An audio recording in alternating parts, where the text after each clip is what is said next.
Reno Sparks Convention Visitors Authority meeting of the Special Events Committee for Tuesday, November 29th at 2022 at 2:01. And with that, we'll do a roll call. Lisa. Chairman Chapman, Here. Mr. Squaga, Here. Councilman Bybee, Here. Mr. Edelstein. I'm hoping he's joining us online. Ms. Miller, she's going to be showing up late. Ms. Richard here. And Ms. Ferraza. She's supposed to be coming in on Zoom.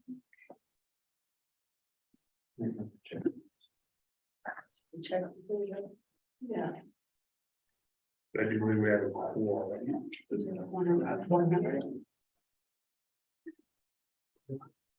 So we'll move to comments from the floor. Mr. Chair, this probably online. Okay, great, thank you. Any comments from the floor, from the public? None at this time. Great. Close item B. Item C, approval of the agenda of the November 29, 2022 Special Events Committee meeting. Any changes from staff? No. Any changes or updates from the committee? If not, is there a motion to approve? So moved. Thank you, Stephen. Second. Thank you. All those in favor? Aye. This is unanimous. Approval of the meeting minutes of October 7, 2022 Special Events Committee meeting, which is in your packet. Are there any updates or changes to the meeting minutes from October 7? I do have one correction I caught. That was a 2 o'clock meeting and it shows our adjournment at 10:13 a.m. And I knew we had longer than we thought, but I didn't think that was that. It was certainly a thank you. So I don't know if we were 4:13. Yeah. Probably 4:13. Okay, yeah, I was, wow, that was. Thank you for catching So I that. will move to approve with the correction to the adjournment. Thank you. Is there a second? Second. Thank you. All those in favor? Aye. Great, thank you. All right, on to item E, which is the bulk of our conversation today. Review and discussion regarding staff recommended program to fund new startup events and our attract established events to the area. Charles, are you starting this? I'll kick it off and then you can send it over to Tasha pretty quick. So since our last meeting, we've held 2 additional internal meetings with staff. I think we're missing one person. No, we're all present who were there and have asked them to join the table here with the group. So even before I go on, if they could just identify themselves and then I'll get ready to kick it off. So Shelley, why don't you kind of kick it off in your title? And this is the subcommittee that we met internally before we present today. So I just want everyone to identify themselves. Shelley Fine, Director of Sports Development. Christina Ernie, the Vice President of Marketing. Ben McDonald, Director of Communications. Rhonda Leach, Director of Equestrian and Sports Sales. And Tasha Holloway, nice to see you all again, Senior Marketing Events Manager. So we basically took the recommendations from this group and went back and really spent a lot of time getting to the point where you'll see a presentation today. You also have not only Tasha present, but Shelley will present as well. And really, we looked at this holistically on how best to move ahead with the direction of this group. I think that there's still some questions and some feedback that we have, but certainly we've advanced our agenda and hope that you'll agree kind of where we're headed. So with that, I'll turn it over to Tasha and let her walk us through. Hi, good afternoon, everybody. As Charles mentioned, the panel has met a few times before. We took the notes from our previous meetings and shared that with the team, got them looped in. And just so you know, when we say panel, this is our panel for our special events funding program. So they have lots of knowledge. They've been on the panel for many years. You all know Ben and Christina, of course, with marketing, but if you hadn't met Shelley and Rhonda, they were an integral part of this conversation because we're talking about sporting events. So it made sense to pull them in also from the sales side of things. So as we get into that, you'll understand everyone's involvement here.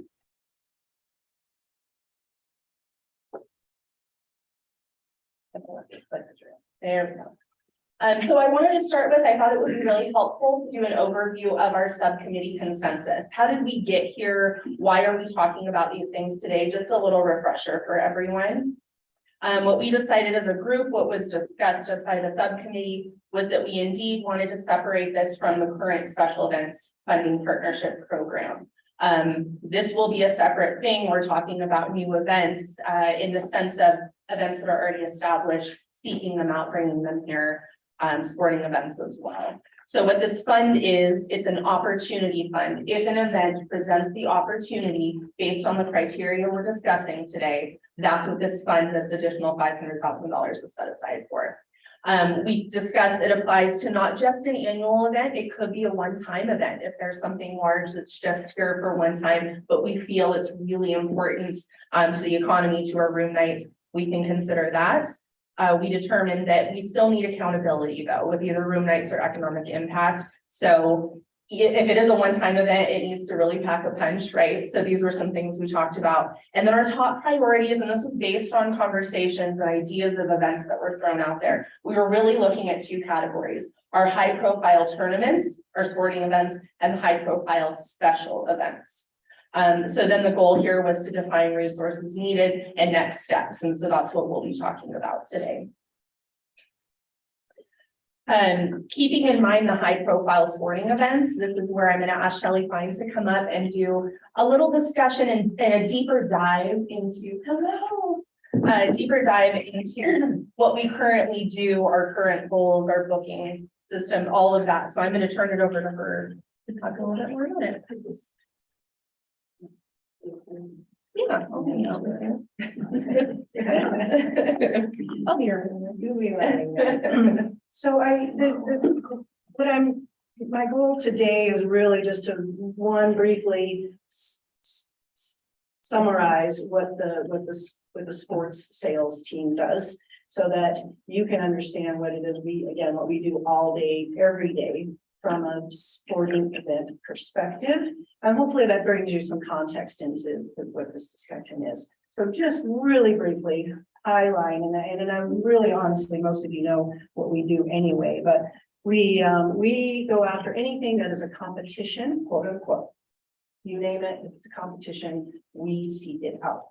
We have 3 distinct staff members, senior sales staff, of which 2 are here today, Rhonda and myself, and we have 1 other senior sales manager whose name is Nick Sakamoto. We have a room night goal this year of 108,000 and change room nights. Just to give you again a little perspective of what types of room nights we're expected to generate each year annually. Last year, our goal was 98,577. We did about 127.4. So just giving you a little historical perspective. We deal with the likes of these names that you see up here, from the NBA to the United States Tennis Association, NC2A. Of course, the governing bodies under the USOPC umbrella, USA Track and Field, USA Gymnastics, USA Taekwondo, all of those governing bodies are in our client list. Certainly with Rhonda on board, the equestrian events from Accurate, Snafflebit are in her purview, as well as bowling, as you mentioned before, USBC, certainly IGBO, International League Bowling, are some of her examples of her clients, and then all the other traditional sports, right? Baseball, basketball, volleyball, softball, all of those other groups. Thank you, Tasha.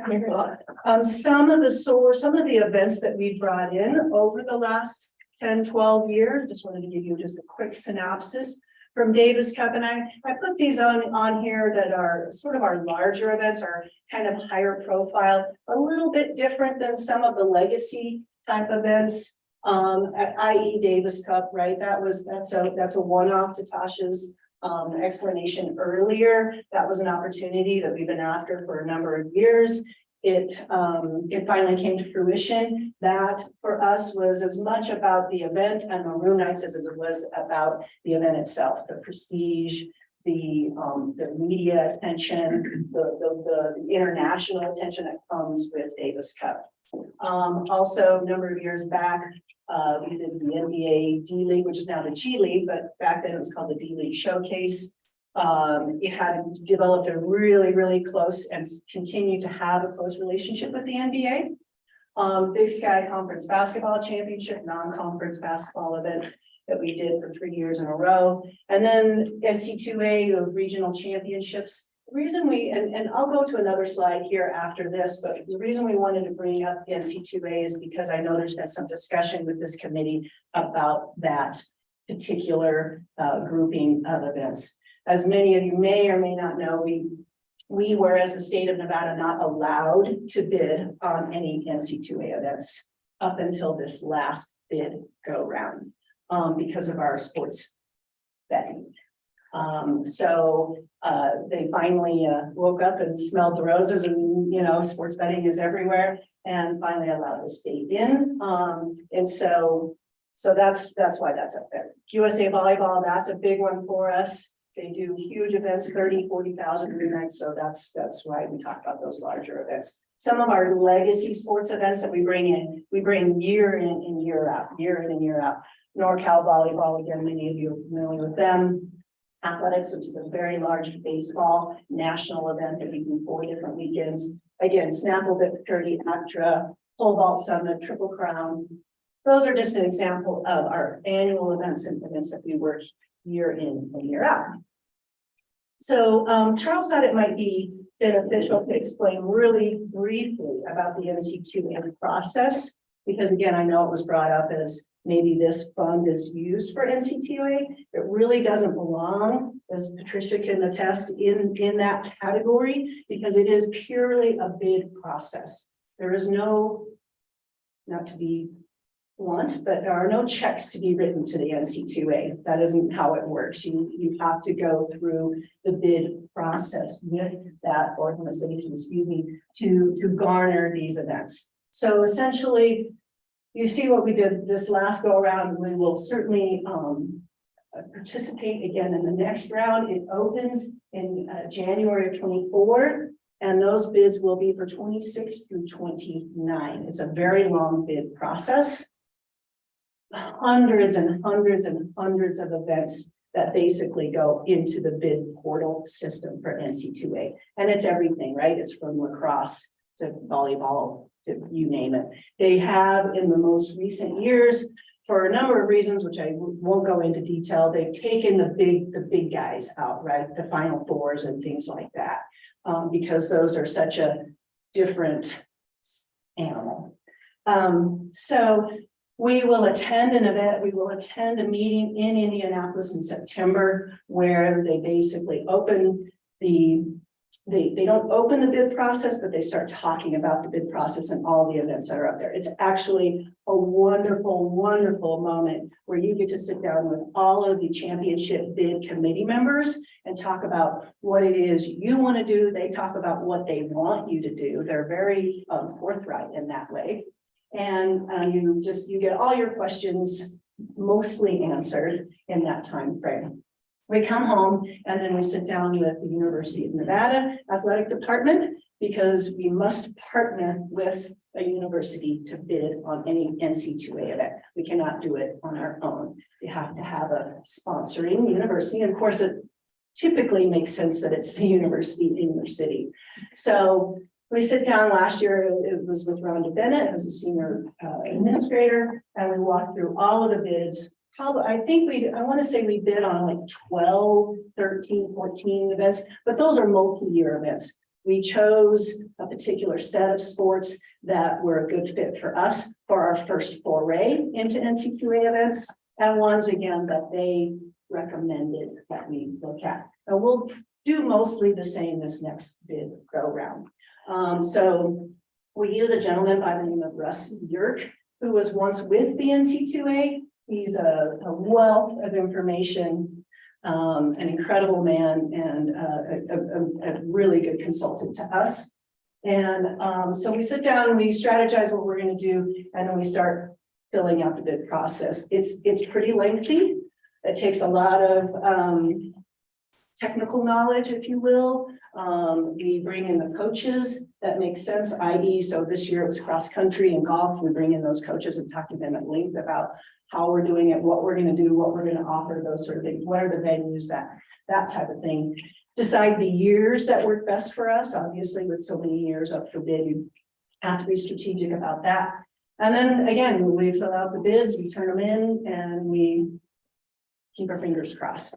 So knowing that this is only our second go round, we certainly are positive that we'll continue to win bids just like we did in our first go round. As with many of sporting events and these groups, it takes a little while, right? You've got to have experience, you've got to prove your experience, you've got to prove your capabilities to the NC2A. So I guess really that's it in a nutshell, but back to the main point is, it isn't a bid process about money. It's a bid process about all sorts of elements that take place within these sporting events. It's the events, it's your capabilities, it's your venues, it's where you're located. And as a general rule, you become a partner not only with the university, but with the NC2A as well. They are very much a part of the production of these championship events. And in many cases, contribute to the financial end as well. So, but it's very structured and has a very, I guess what you would say, almost legal structure to it, right? That you must follow, that you do not deviate from, because in fairness, right, to all other cities that are doing the same thing. So that is really my presentation today. Certainly open, if any of you have questions about what the sports team does, how we do it, why we do it. Hopefully with some insight into what we're currently doing in regards to the conversations we have been having about sporting events. So Shelley, real quick, so we just went through our second bid process. We're getting ready to. Getting ready to. Yeah. So first bid process, is that where we did get? We got cross-country? cross country, men's golf and bowling. Right. Yeah. And if you saw the news just announced the final four, and it's actually going to Vegas in 29 or 30. 20. So Yeah. So it's kind of like, it's separate from this normal process, but again, so that this whole group knows we're already chasing the sports side, right? And Shelley and team do a great job, and we'll be opportunistic. To Eric's point that he's mentioned previously, sometimes there's going to be one-offs like a soccer friendly, and if that makes sense in this formula that we're talking about, then we'll consider that. But from a sports side, from a amateur side, and both a collegiate side, this team is all over chasing that business as it is. And I would even throw, to some degree, the professional side as well, Yeah. i.e., USTN and NBA. I mean, those certainly are in our wheelhouse. We do our best to continue to develop any and all of those relationships and or maintain them, right? So, for us and you guys are well aware, I mean, our venues are what they are, right? We have Lawler, that's a 10,000 seat arena. We have REC, that's a 5,000 seat arena. So we have the convention center, right? So, there are certain limitations, obviously, from a venue standpoint of what we can and cannot do. And those are very black and white, right? We understand it, we know the playing field, and it's not tough for the event producer to know the same exact set of circumstances of what we have to offer here. Without putting anybody on the spot, but I'm just curious, and Patricia, I don't know if you can share information, but when you get into the process of, and again, I'm not even talking NCAA tournament, but often when you hear you're filling your schedule, right? So football program, basketball program, obviously the ADs, I'm assuming, and the coaches are all sitting down and trying to work out availabilities and dates. Homes or one-offs or whatever that is. Right. Who's gonna incent who? Sometimes it's you're paying them to come in and, is there a role where RSCVA, where I'm going with it is that I sound like a broken record because I brought this up 50 times, but I know we had a couple years where we had Oregon in town. I think it was in the 90s. It was a citywide convention, basically. It was, 20,000 Duck fans coming in and taking over.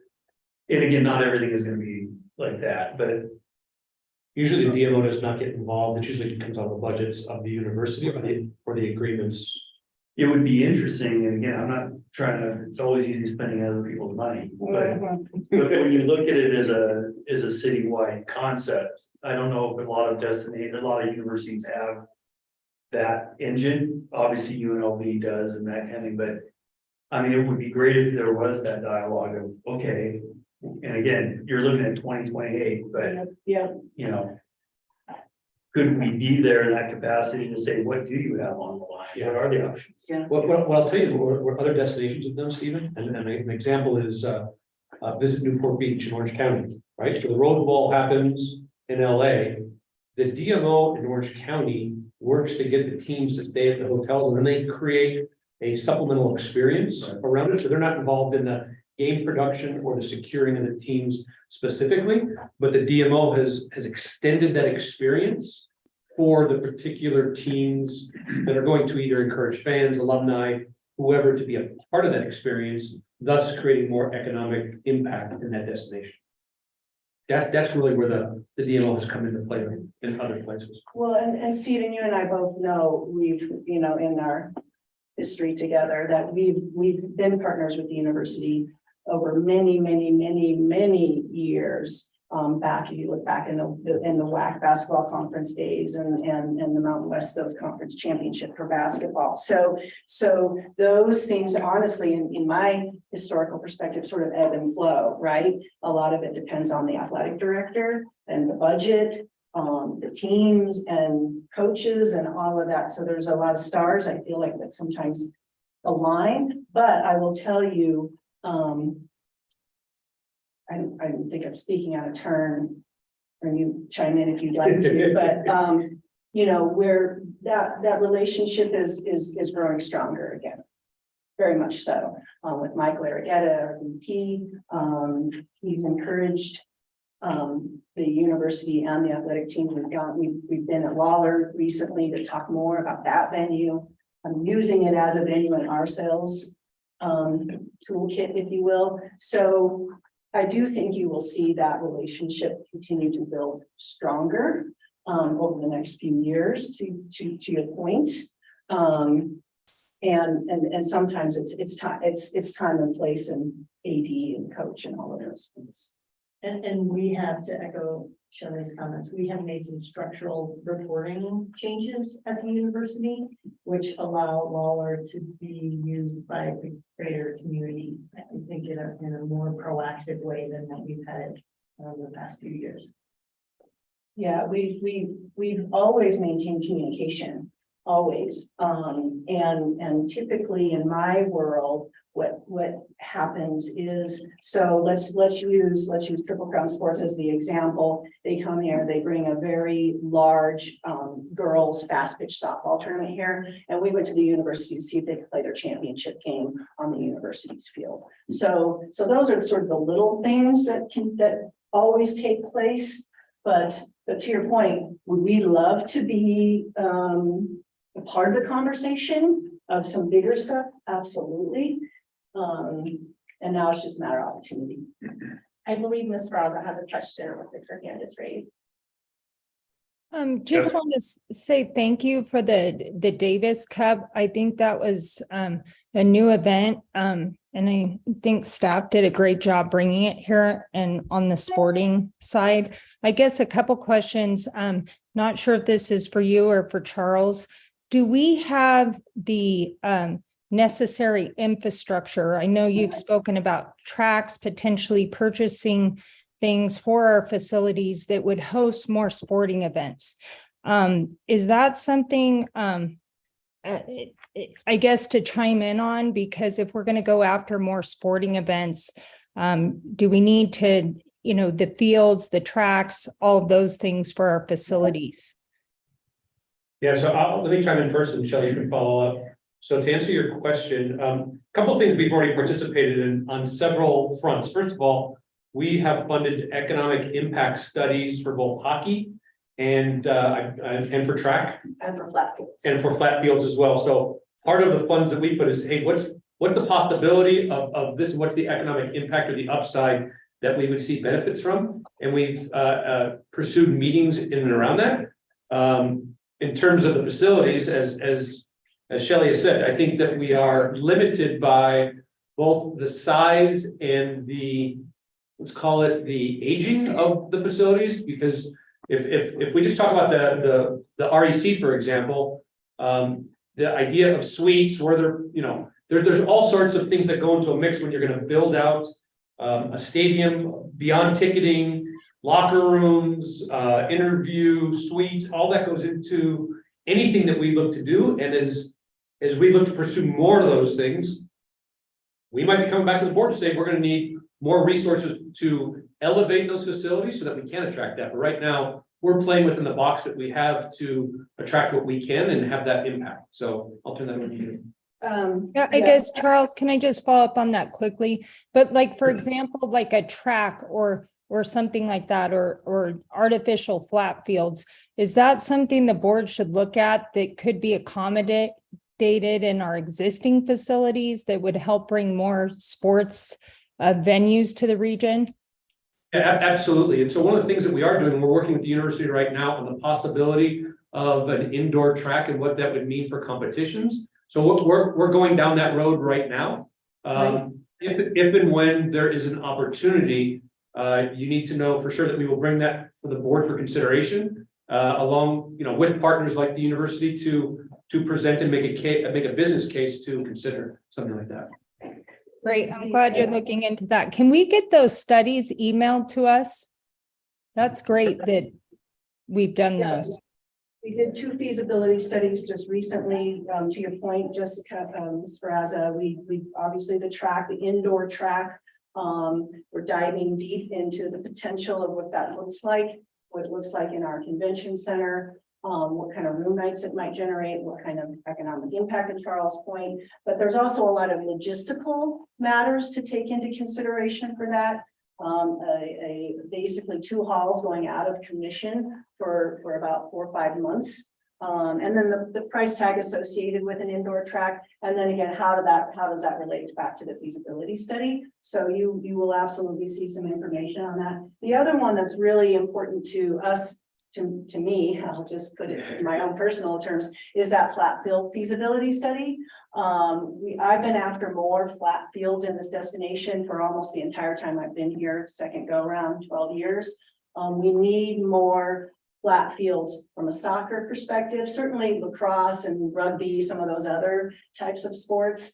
But soccer is a huge sport, and we have no one facility that has multiple fields. So in terms of really going after those big room night generating events, I need 8 to 10 just to do one of the smaller ones. We have a really, really strong relationship with the Parks and Recs departments of both the city of Reno and the city of Sparks and Washoe County in terms of developing these venues. And we're working on a couple of different things right now. And that's why we partnered with the city to do that feasibility study on flat fields. It was, as we suspected, it showed a lot of potential, which we knew. I'll be honest, some of the numbers were a little unrealistic in my view, but I'm on the practical side, I'm in the sales side, and I know what kind of room nights I generate as a general rule. So but we will share those feasibility studies with you. But we're making great strides working with Jamie Schroeder at the city, and always with Tony Pele and Sparks, and the county guys as well. Yeah, and then around that, first of all, we need to give a nod to Sparks because we do a lot of business out in Eagle, and the bottom line there is we're tapped out. I mean, I heard it from the day I started, 99% occupied, not a whole lot. I have no idea if we can even tap into anything or partner with the university, but the bottom line is I know Shelley has been chasing that, and some of us were in a meeting with the university, with the community about considering other options, and that's just one option that we're considering. But this group, our sports group, accounts for a lot of room nights, which is great. But I also have to say this, and this, as we go through this, is that we're really reliant on the hotel partners to help make this happen. This is a point that I can't pass up, and that is whenever you have an event that comes in, we are reliant on hotels that give room night blocks to help make these things happen. And so as the mix changes, with the types of people that are coming in here, unless we get those room blocks and participation from the hotels, we're gonna have trouble continuing to sell that product. And so that is something that our sales team and our sports team works ongoing with all of our hotel partners. And I don't want to put sort of spot on spot because he's the only hotel, I was looking around, he's the only hotel person that's in here.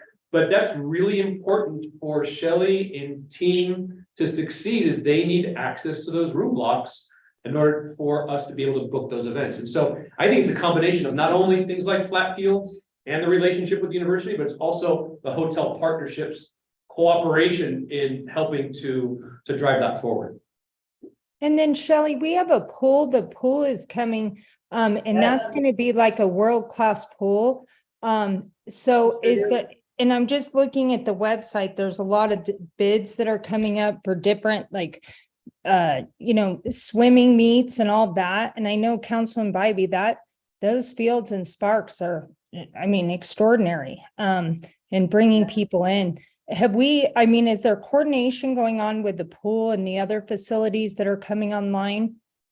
100%, yes, absolutely. And when I mentioned Jamie Schroeder with the city, that she is my contact as it relates to the pool. She and I have many conversations leading into all of those plans and approvals that she has jumped through many, many hoops to get to bring a pool back to this community. It will be a regulation size pool. The only, we will be able to do some great stuff with that pool.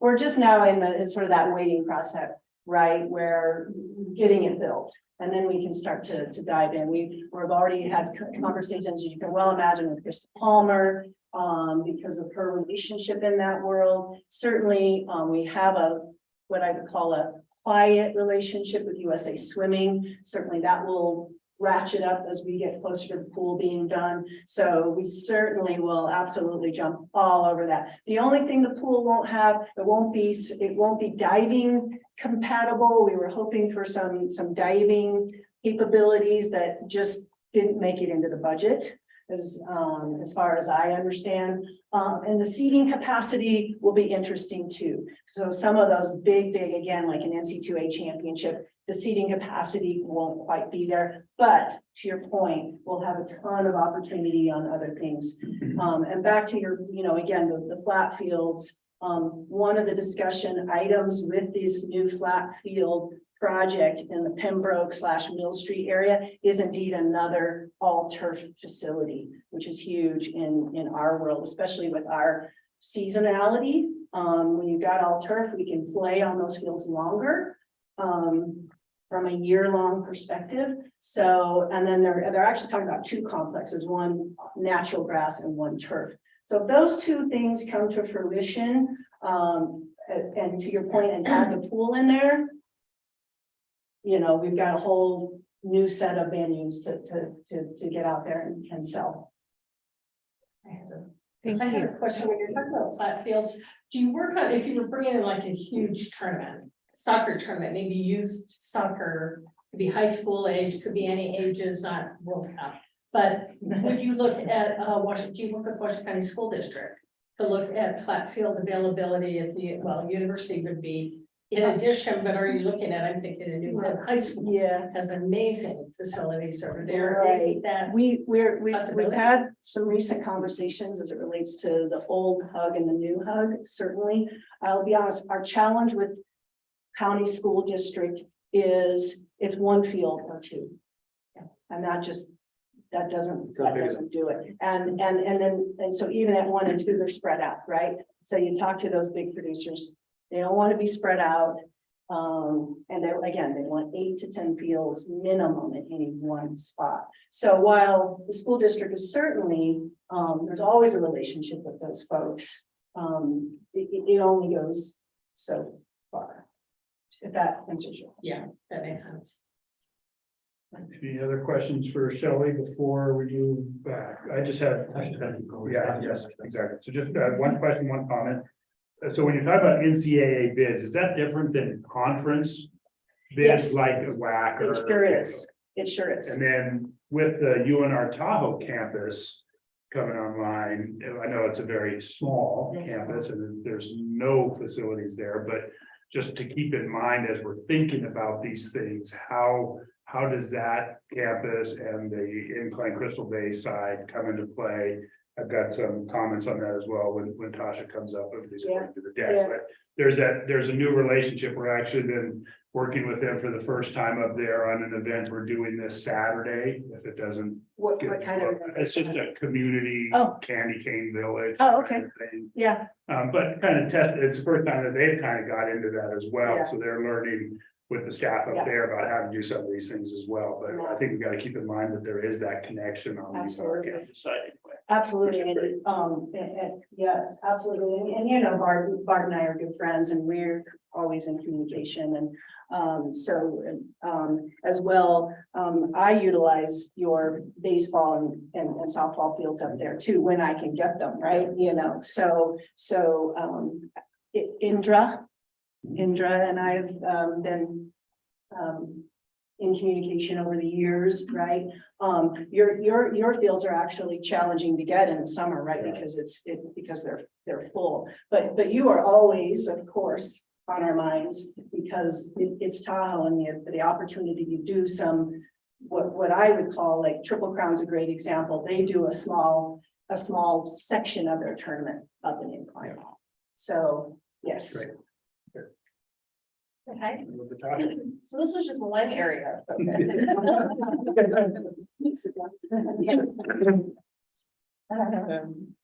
Okay, so that was talking about our high profile sporting events. Thank you, Shelley. She's such a wealth of knowledge. It's wonderful to have her talk through all of this. What I'm going to talk about now is the special events portion of this conversation. So one thing you tasked us with in the last meeting we had was to develop some form of criteria and considerations. What qualifies an event to have potential access to this budget that we're looking at? So these were really pulled from the conversations we had, and we talked through them and thought this made the most sense. Event is established with a strong brand following. They've already proven themselves elsewhere. It's not as much of a risk for us to put money into something we know has been successful elsewhere.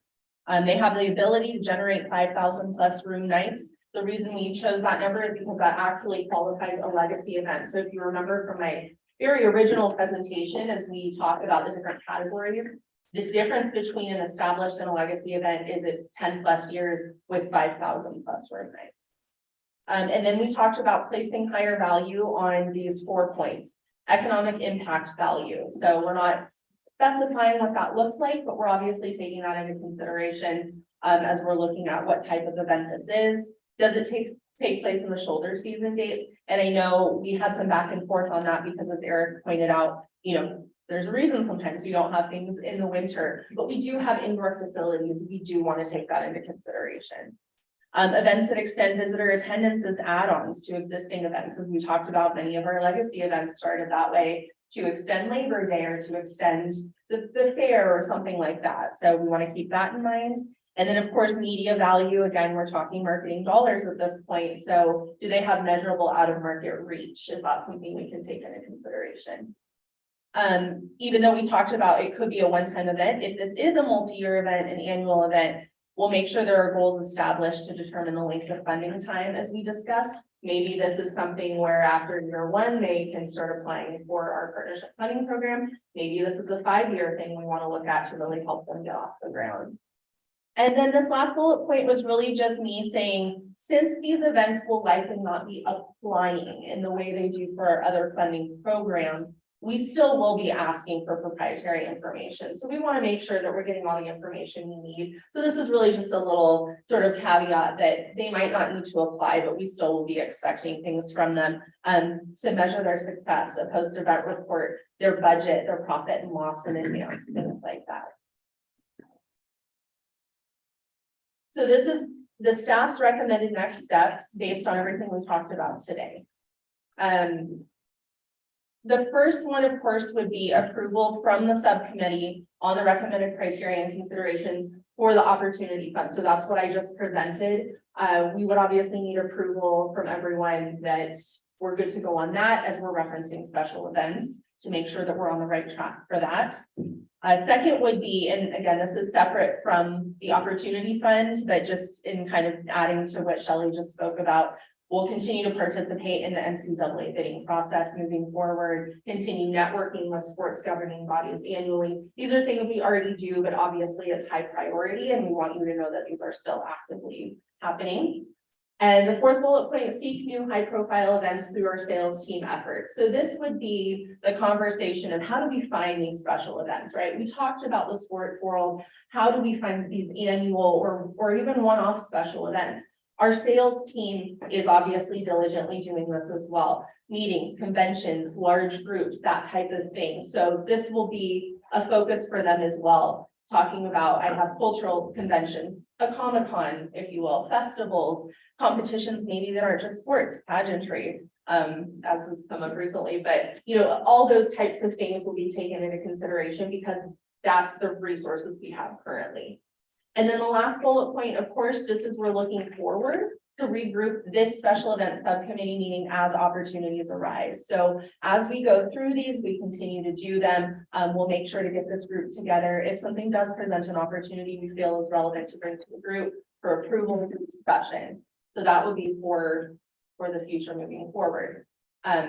On the very bottom there, the future consideration we have now, this is above and beyond the resources we currently have. Everything I just listed is what we can currently do and we're capable of doing.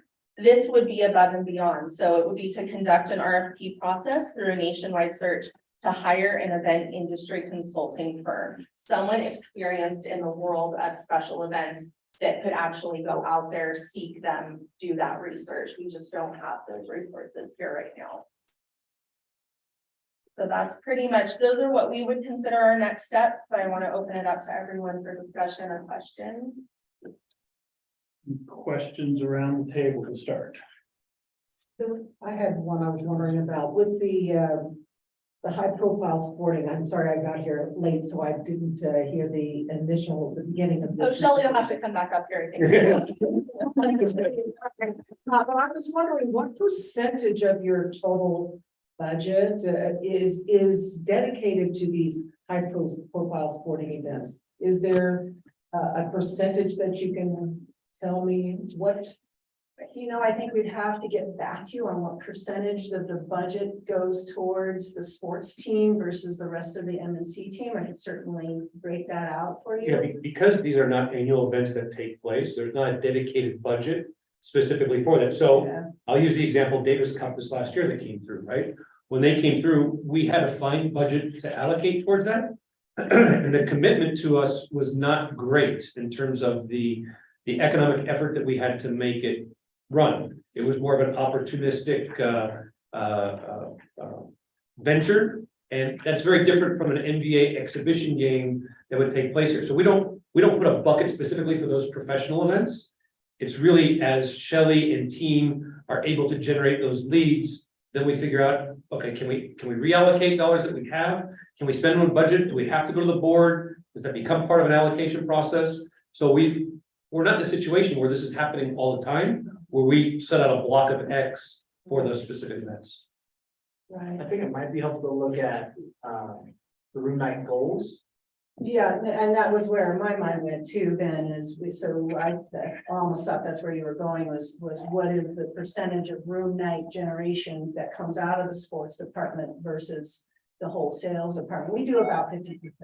Yeah, so if you look at hard numbers, their goal for the year is 108,000.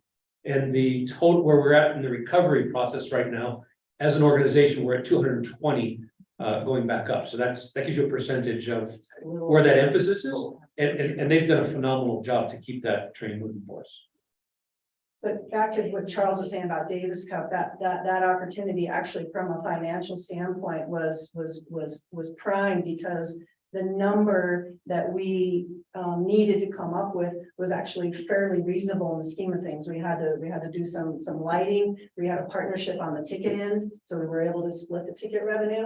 It ended up being a really reasonable, if you will, event to bring in to the city for a very low cost in consideration of what it brought to us. And that's why we'll evaluate really those opportunities based upon what is the overall cost and what is the potential economic impact, right? So if there's a group that wants to come in and there has been groups that have talked to us, where we don't feel that economic impact is gonna be strong, we're probably gonna take a pass on it versus just filling it up because our goal is to fill it up. So we want to make sure that we run this like a business and we're responsible in that manner.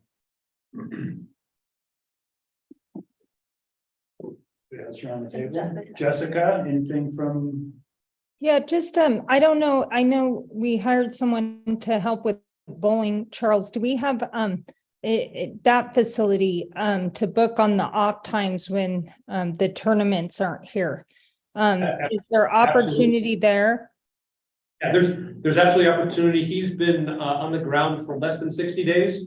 He's already started generating leads. That would not fall under the special event committee. This would fall under the general sales leads. And so he has those, and I've actually been sitting with and working with our sales team, not only in booking the overall NBS, but Kingpin in and of itself for the local market as well. So we're chasing all leads, but we would differentiate that from a special event committee group like this versus overall business that we're booking in sales. And then the RFP, can we just get more information, what you guys are looking for there? Because we have our staff, our sales team, right, that are in DC and San Diego. I don't know, we have someone in Texas. I don't know all of our. There's 7 sites around the country that we have sales folks at. So how would this RFP differentiate between what we already have in sales? We're not, to be clear, what we're not suggesting that we go to an RFP right now. We're suggesting that if this subcommittee said, hey, we want to allocate those resources and spend new dollars that we don't have or draw down on the dollars that we do have to go find someone, then we would do an RFP that would not involve our sales team to identify a third party that specializes in special events to go out and seek that. The challenge that we have is the budget that we have set aside, which is phenomenal, is not really strong enough to be able to be self-supporting, whether it's staff or to buy down events as it is. That was put in by Tasha as an alternative if the board wanted to do that. And if we went down that road, we'd have to look at reallocating other resources in order to make that happen. So I guess that, I mean, for the committee, because we had talked about bidding business, Charles, and just making sure you and your team have the flexibility for when something comes up. So I personally, I didn't want to limit, the criteria. So the team is able to act quickly if these opportunities arise. So I don't know if they're just looking at the website on the sports, for example, a lot of those bids are due tomorrow for several tournaments that are happening next year. But can you elaborate a little bit on the hotel partners? How does that work now? If you want to go out, we've said this on occasions, that's one, and I think Mr. Larragetta is having those room blocks. How does that work now? Let's say we wanted to go out and bid a convention or an event. So what happens is, let me take sports aside because Shelley can talk about sports specifically, but anytime that we contract with an organization that's going to come here for a convention or a meeting, we contact every one of our hotels. We listen to the client, what are their needs, what are their desires, and then we contact the hotels and we ask every single hotel to make a presentation about how many rooms that you can put towards a block at what rate and conditions to help book that business. So when we get participation from the hotels, that helps us in the qualification process to get that business. If our hotels, for argument's sake, our hotels are running at 98% occupancy, they might not have the room during that time period, then the hotel might say, well, we're going to pass because we need X amount of rooms open, we don't have that space. That event is not a fit. What you see happening, not only here, but across the country, is that you have hotels that say, not a right fit for our business, or we can't offer that room rate at that price, and they're going to pass. And so what often happens with our sales team is that we have business that we don't secure because for whatever reason, and the hotels make their own decisions, they pass on bidding on business. And so we're we work with the hotels to try to ensure that success, but that doesn't always happen. And so, as most people don't know, the frustration for a DMO like ours is we don't control the product. We absolutely need to work with the hotels and we rely on them to be able to do that. But we don't meet, they have their own goals and their own needs. So we've got to be able to understand and partner with them. That applies to Shelley and Team in Sports. It applies to our general sales team. It applies to Mr. Esquaga and his hotel and what they're trying to do, right? So it's a collaborative effort, but it's fluid. That's probably the best way to put it. Does that help you? Thanks for explaining that, Charles, because I think that's important as we go out and book this new business, and maybe we should get some input from our hotel partners, because that has been a deterrent in the past. And to say, hey, and are we again coming back to the odds easier to see those, from October to March, for example. I think that's information we got to have, and before we start going out and trying to 6 types of events, because we have to have the hotel rooms. No, there's no question. One of the, we don't wait for that. So I think Shelley could probably talk ad nauseum all the work that she does with all of the hotel properties. I know that our sales team meets quarterly with all of the DOSs, the director of sales for each of the properties, and tries to understand their needs and the time periods. So this is that's an ongoing discussion that is happening all the time. So that's not something new. It's part and parcel of what our sales team does. Well, I think too, just to add in, and you know this, Jessica, but then you have to layer in the fact, right, that a lot of the individual properties have their own sales team. Right. Their specific charge, right, that comes down from that philosophy of whatever that company is, and there's a lot of moving part. My hat's off to everybody, because we're all, the other variable in there is, a lot of these groups, right? We all, it's Shelley and Charles's job to get everybody together and say, this is the rate, this is the venue, this is the date. But then you start layering in things, subsidies and commissions and to where the property, in some scenarios, you could almost argue, now taking wear our own hat, we may be making the RSCVA more money not participating in it and going after a retail guest that's going to pay a full room, so it's complicated, and yet you want to play, right? Because we want to be able to bring, I think it's that continual effort though of yielding the customer, trying to get, I know we just came out of a finance meeting a couple hours ago, trying to talk about how do you yield that better customer up too. So it's complicated, but I think for the sake of clarification, your RFP process is, maybe that's something we aspire to down the road. Yeah, absolutely. If we are looking at, hey, this could be a worthwhile investment. Eric, I thought Eric sent a great example to the group about a month ago where he had off with World Cup going. I think it was a friendly. It was like friendly from, is it Mexican league? No, it's UK. Okay. That would possibly play a December date in the stadium, but I think Eric's point was we would need to be a little bit of an example of how quick can you guys respond? Yeah, do we have interest and do you want to take the risk? Right. It would have been a December weekend. Risk of also getting snowed out, but on the other end, it's like, I don't know, there's some upside. It kind of gets into, but I think part of it is, are we set up? And I think these criteria and steps are great, that we can be somewhat nimble when the opportunity comes and go, but I think this is a good starting point. I think that's the one benefit, having been here for a long time, that we've always had, is that our nimbleness, right? We've got great relationships with all the hotels, and if an opportunity falls in our lap, we have the ability to quickly act on it. I would also add, and it just came to mind, sorry, wanted to mention it too, is 2028 Olympics in LA. There's a lot gonna happen with that. West Coast, we could absolutely have some opportunities there, and we're already looking at that. Training exhibitions, all Right, you know, teams come here and train before they compete.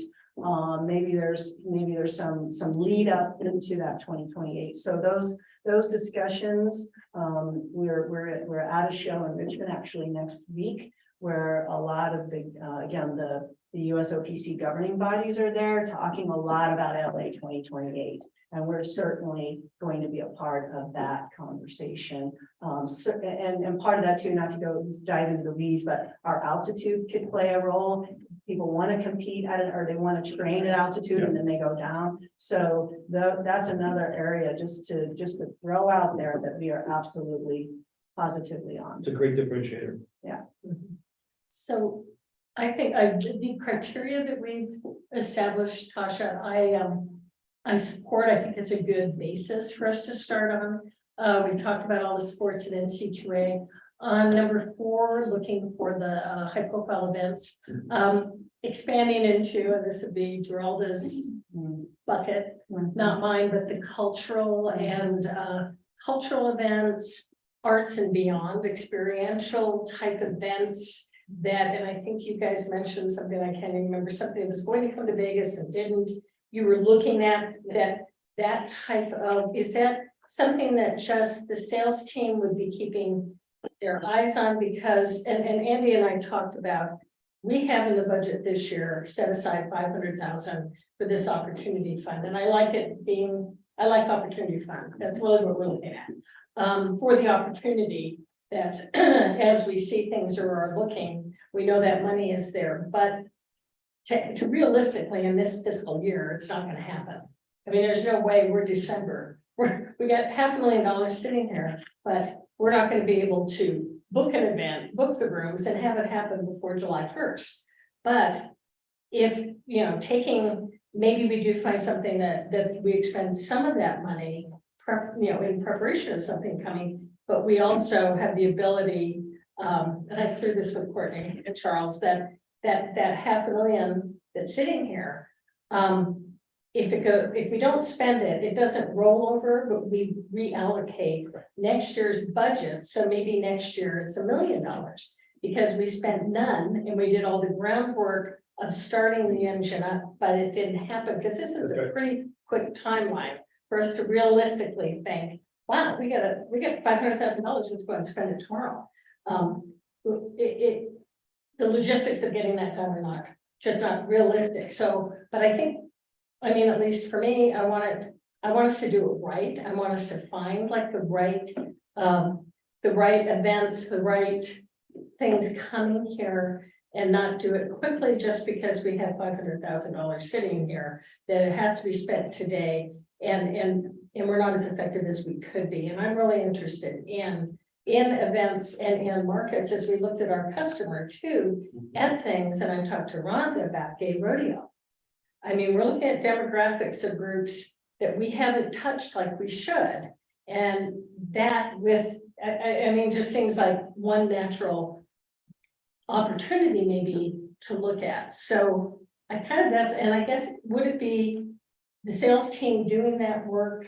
Obviously our community members, any of us going, hey, you know, we hear of something you do through the arts, Eric does, you do through the university, kind of going, wait, you know, whoa, and letting the sales team know that it's there. Absolutely. So that this group, as we move forward, can make decisions, but that we would all be, part of our job might be keeping our eyes and ears open for those opportunities. If somebody's chatting with us and we're like, well, wait a minute, but this could be a possibility. And you have, you know, bigger, you know more of what's going on in the art committee and Patricia with the university, and even university, you look at championships. What about all the other just tournaments? What about basketball tournaments that are happening up at Lawler that we used to host, years ago? Not a championship, but just tournaments that bring college tournaments, high school tournaments. We used to have the wrestling at Christmas. We always had that huge wrestling tournament.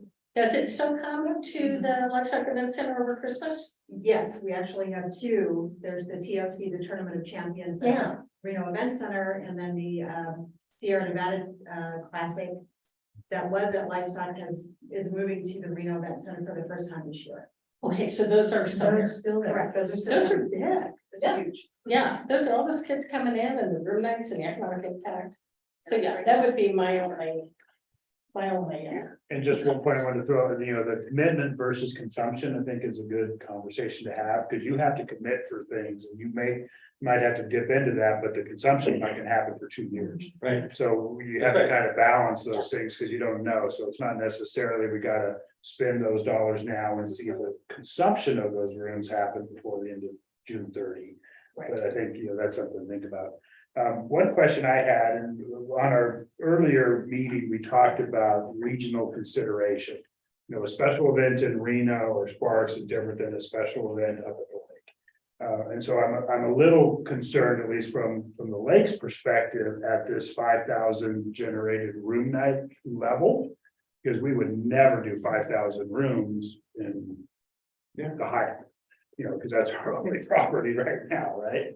So I think, I'm not sure how hard and fast that is, but if we looked at some of the success that we've had, and I've had up there, bringing Ironman, bringing Tour of California, USA, Amateur Cycling Championship, which I know, Sean, you worked with those guys as well.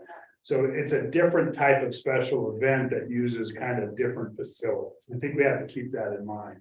And So- are they something that could potentially apply for our current special events funding program? Well, potentially, but again, we're kind of looking at these in 2 different buckets, so I just want to make sure that we're not artificially constraining a bucket that there might be an opportunity. Like if there is Peter Stedema, what's it, Peter Stedema? yeah. Bicycle, he does. Just said his name and now. Yeah, but so he does a big ride, it starts in Truckee and kind of comes across down through incline, I think it goes into Carson City, then back up. So that there are, when you're looking at facilities at the lakeside, it's a much different conversation than facilities in the basin here. Yeah, Because your Xterra. yeah, exactly, they are gonna be Xterras, they're gonna be Ironman, we brought the Ironman in for three years, that was a huge commitment, it took years to get. From that standpoint, but those are big TV, potentially TV component, as well as, like for the Ironman was a TV, but a spectator, so they have the 3,000 spectator or participants. So I just want to be careful that we're not, artificially constraining the regional consideration with a room night that we would just never make. Now, if it's like, okay, part of Reno, part of Sparks, part of Tahoe, maybe, I just want to be careful. I think we should be cautious. I think it's a great point, because obviously, until the Hyatt builds a 5,000 room facility, Yeah, this that's happens, happening. it's not gonna happen, right? So I think part of that is, we will keep that in mind Yeah. for sure. And that's why we actually talked, as a group, we talked about economic impact more than anything else. So we would take that into consideration based upon geography. And again, the kind of the media value, which I think is in here, the media value Yep. measurement out of market reach. So Yep. if you get TV coverage into something, obviously we know that those are big. It's So impactful. that's my only input, I think, on the It's a criteria. great point. And to your point, we'll take the word criteria out and make it just considerations, right? At that point. Yeah, and I was just gonna say, we could put that under the higher value placed on room nights generated and just leave it at that. And they would get a higher potential dollar amount if they have more room nights, but like you're saying, if they have a high media value, that can also come down. Yeah, but that is what we were kind of looking and hoping at getting today with those next steps, and hopefully getting these approved by this committee. That we can then move forward and have these in our pocket to then start when opportunities do come up. As we all talked about, that we can quickly move on them and then bring it back to this committee. I think it's the asterisk management reserves, all right. Change that paragraphs. But I think we're all clear that you have the ability to really kind of massage it. Great. One other thing I was thinking as well is, when thinking about criteria or considerations, is also having, a consciousness towards targeting diverse audiences. That's important, and that should definitely be important as we go forward. You mentioned gay rodeo. I mean, let's consider racial, ethnic, age, gender, all of that needs to be, there needs to be a consciousness about that.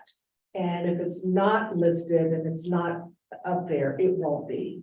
So that's one of the things I'm a broken record about. And so, and will continue to be. Inclusive is gonna That's be a key great to point. what we hope for. Yes, it definitely Yeah. has to be in there and has to be stressed. Yeah, good point. Yep, well, absolutely. That'd be your cultural opportunities. Right. No, when you think, I mean, the cultural opportunities too, whether you're going, you know, with a Hispanic event, Right. Hispanic culture, African American, Asian, all different cultures, right? LGBTQ, age. You know, I mean, that encompasses all, yeah, you know, all those demographics that I think, I agree, for sure.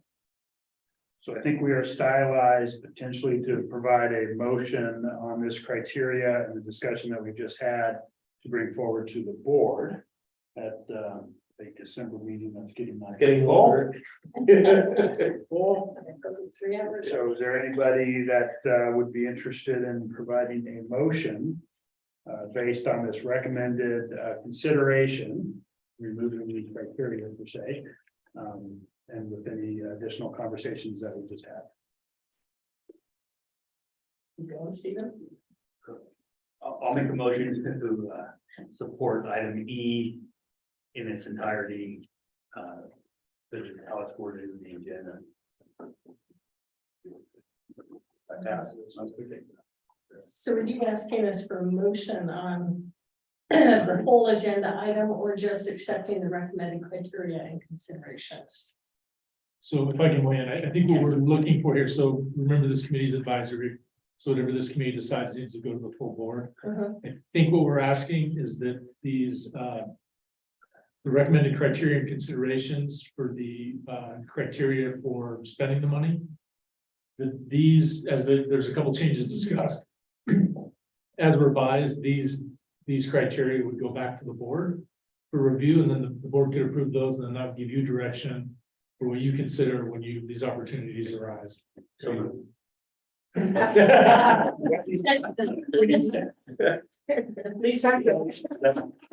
your second video. All right, so I believe we have a first and a second. Any further discussion? Hearing none, can I get a call on the vote, please? Aye. Excellent. Thank you. Let's just clarify the record, any days. Well, passes, you know. Thank you. All right. That leads us on to item F, which is a carryover, because we didn't have time to get to it last time, and we do have time today. Brainstorm session, discussion regarding special events. The RSCVA Special Events Committee will hold a brainstorming session to discuss special events like we have been, including but not limited to future event consideration, attracting new events, expansion of events, and our directions of future special events. Event funding in the future. So we talked obviously about some of this, but it's an opportunity to kind of catch anything else that might be here. I know Eric is not in attendance today, unfortunately, because I know he had some thoughts about that as well as so. Just an open discussion, really, I think to what's out there, what kind of pasta can we get to stick on the wall and get to the staff in direction. I think is what we're trying to do. I brought up gay rodeo, and I know you and I have spoken about it. Is that something that it's still happening, right? And I think, have you been in conversation, and is that something that is a possibility? Yeah, yes, absolutely. It took 4 years to get somebody to come out and take a look at us, which they just did in October. So we are currently holding dates and in 2025. So I think it's been almost 5 years that it took to get them this far, and then we're looking at 25. And it's looking very strongly. And there's also another group that I'm hopeful that we're going to merge the two together, so it could be something even larger. And hopefully that will come together nicely. So, but absolutely it is. Is that a second equestrian event tied to the rodeo? No, actually. So it's something that I think it could turn into more of a rodeo festival kind of thing that would include maybe some downtown, but it's in its very early stages. So we're looking to combine those two and hoping that will come together, but very early conversations going on. Were you guys looking at, during Pride Month, during June? No. Have you not gotten that far in dates or? No, actually, the only dates that we're holding right now is October of 25. Just because that's when gay rodeos have their rodeo held. So I think with the conversations of the combining the other group, there may be some talk of another time frame, but for right now, it's October. Okay, thank you. Yes. Which is kind of nice. I mean, it's kind of getting on into the shoulder. Great. Yes, it's a good time. Yes.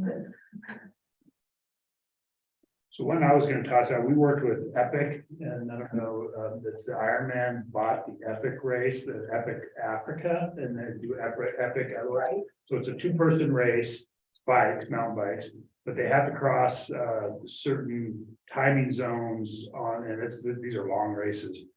Within a certain number of minutes of each other. Right. So we try to figure that out, but I'd love to see some type of an outdoor event or an outdoor, mountain biking, running, triathlon type thing that does connect Reno to Tahoe, because the trail networks that are now being expanded up there are all very, they're really connecting now. And so is there an opportunity to do an Epic type event? And that was a big undertaking. We tried to do it as just our own. And you involved me in a couple of those conversations. it just wasn't gonna happen at that standpoint, but maybe there's a way of doing that, because then that does kind of connect the 2 hotel bases. Yep. Where people could stay here or stay there, so to speak, so I think there's some opportunities there, given the expansion on, and I know the Carson Range is outside of the district, so to speak, but that's where a lot of the trails coming out of Tahoe, dropping down and then coming back up into the meadows, so.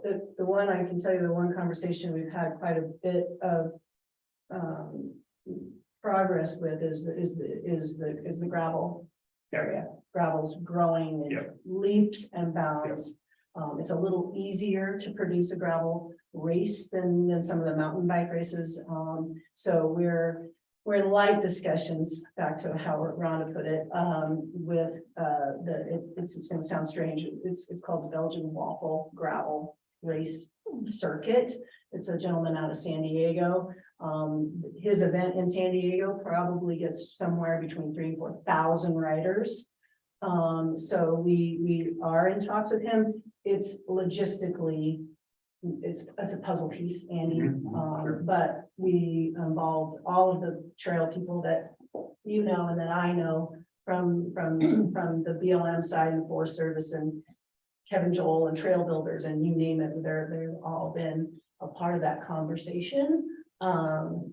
With those events, part of our challenge is production too. So it's not only logistically putting it together, but who produces, because they really look to sometimes a local organizer, as again, you've experienced. We don't have necessarily, I mean, we certainly as our department doesn't produce events. So, but gravel is definitely a part of our wheelhouse. We're really looking at.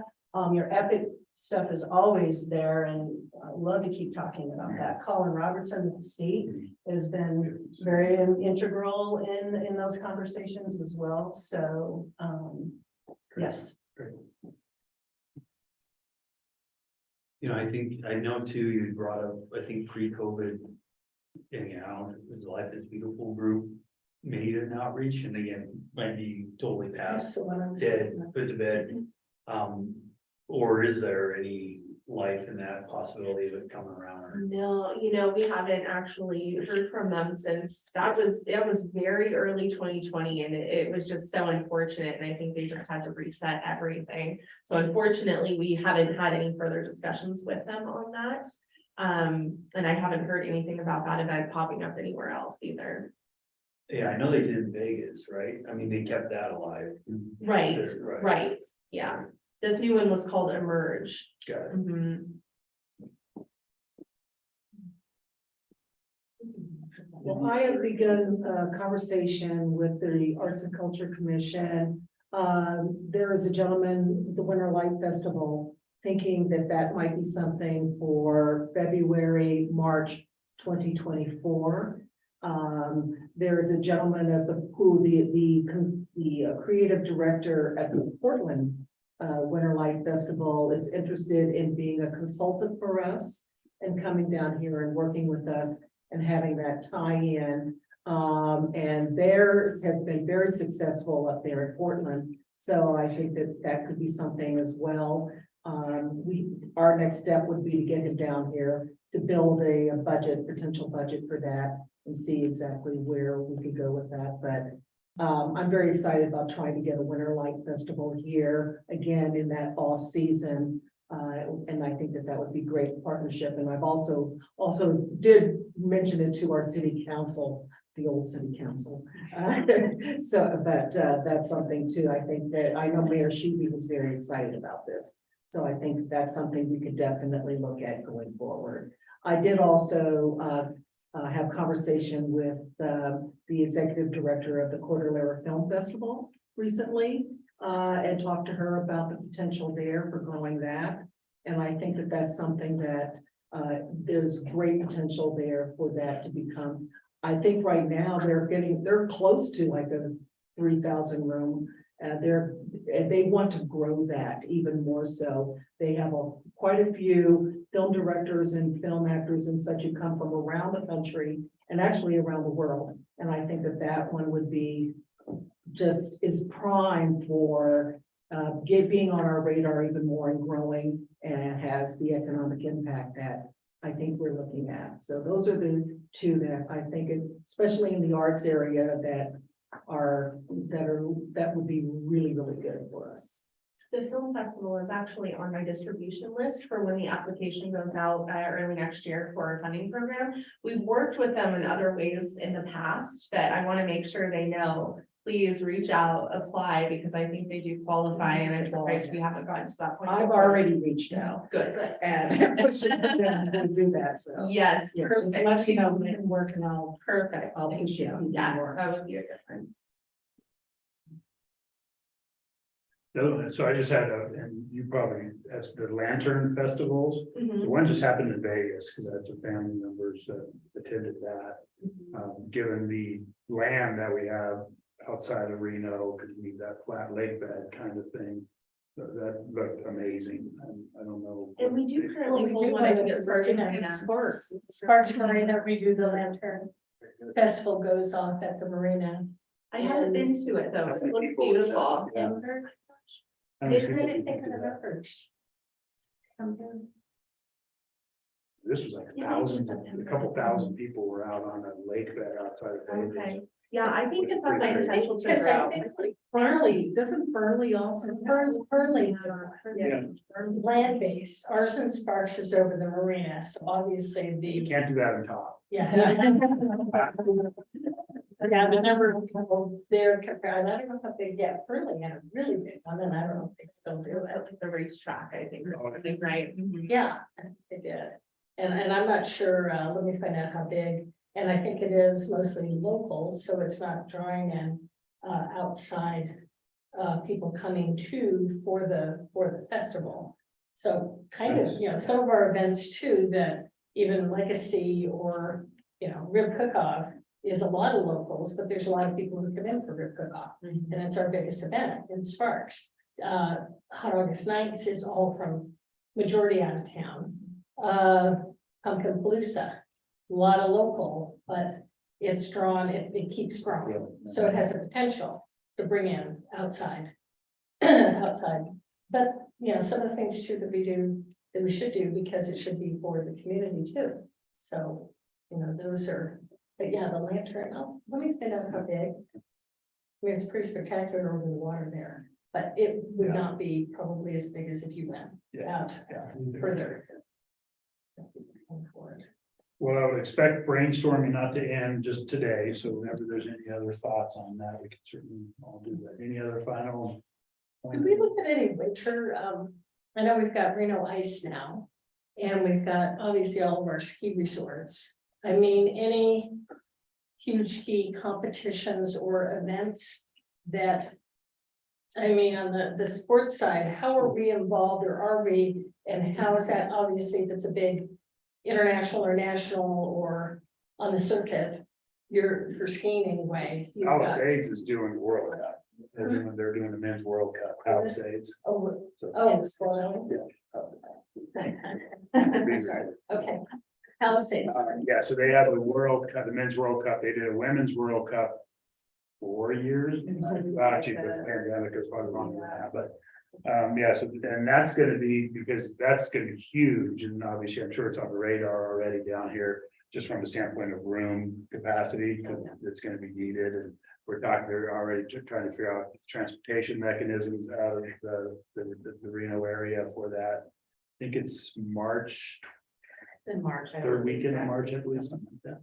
That's huge. I mean, that is all of the top Nice. skiers coming, all the top men international. So, but yeah, I think And we get the resorts tend to lead those things. Yeah, and we get X Games too have come periodically. haven't they? We've looked at But this, not and for a we've while. never done it. Tried to one time. That's right, we got very close, very Thanks, close. James. Those, and Andy can attest as well as anyone where, our challenge sometimes is the ski resort doesn't necessarily want to give up that time frame in their already shortened season to do certain events. So World Cup for Palisades is a natural because it's World Cup, but as it's related to smaller events, and I will be honest with you, Mount Rose is really the only resort other than Diamond Peak that's in my jurisdiction. Certainly, we talk to the other resorts, but we are, again, we're somewhat challenged. And I was just talked to Mr. Pierce at Rose, I would say the year before last about an event, and now I'm not going to remember what. I think it was probably NC2A, a skiing something, and they deferred because they just did not want to give up that precious time that, as we all know, the ski season sometimes is iffy, right? And so. I can see a free ride circ happening in the chutes. Like they've done that at Kirkwood and other places on like the Mountain Dew free ride tour. You know, certainly the chutes would definitely be. Red Bull or something. It's It's funny, but I think it was Sunday morning, and I was just telling my wife, like, one day bucket list, I would love to just go World Cups, like follow a site. Well, it's in Vermont. It looked European. I'm watching the female, it was went for Michaela Schifrin, like, okay, I want to see her. And it looked European. I'm like, wait, it's Vermont. But to see the bend, it really, I mean, it was the thousands of people. Oh yeah, ringing the bells and, but that's big, that is huge. I hope we have snow, but but no, I think the spillover to this community will be, that's big. Yeah. All right, any final thoughts on that? Charles, anything else? Okay. Great. Item G, committee member announcements, reports and updates. Any committee member update or report? I'd like to invite everybody who wants to come out to Sparks for lighting our tree Friday night, and then Saturday is Hometown Christmas Parade, which is one of the best in the country. USA Today did their best Christmas parades, and I couldn't remember if we were first or second, and the mayor and council said we were first, so. So I'm taking I was that. a judge last year for that parade. It was a fun parade, 1 o'clock on Saturday, Victoria Square. Will you be doing all the crafters and things like that were there last Yeah, year? 39 North Pole used to be separated and now it's part of it, which makes so much more sense. So all of 39 North Pole will be set up in the plaza area by in front of the theater and Engine 8 and all of that. So all of 39 North, Santa will be there, the train ride and all the crafters and decorating contest, the Griswold challenge for all the booths that set up. We get a lot of artisans come out too. That'll be all part of the whole weekend starting, I think they start Thursday. Yeah. And I'll just mention 2 things if I can. So the Tahoe Film Fest, which I know the RSCVA are sponsored that as well, December 1st to the 4th. So that's going to be 3 locations. The Incline Cinema, Crystal Bay Club is doing the evening shows, mostly related to music, movies, and then North Star. So that's from December 1st to the 4th this weekend coming up. And then, as I mentioned, Northern Lights. We have our UNR event, the Candy Cane Village. Please come up and dress warmly because it's supposed to snow. pretty hard. What, I got one thing, just so that the group knows. Next week, we have Emerald exhibitions that are coming into town, Sunday through Friday. They're the largest organization in North America that deals with booking, meetings and events. It's the second time that this event has ever been held. In Dallas last year, we got it this year. More than 100 salespeople from across the country that decide on where meetings and conventions take place are going to be here. So I'm hoping that we're all joining in to make sure that our community shows up really well during their visit, and hopefully we get the considerations of the future business. Emerald owned Interbike, and they also own Outdoor Retail. And they have one member on our customer advisory board that was actually influential in making that happen. So we don't, as far as future meetings, those will be to be determined. Correct. TBD. We're having up the chapter of this committee. For now, until we have opportunities. So Andy will bring this to the board. Yeah. Of what we decided today on the criteria and considerations, and then hand it back to all of you. So Lisa, we got two more notes for the December board. And should I just send the adjustments to you, Lisa, and then the group can confirm? All right, we're gonna move to final public comment. Not at this time.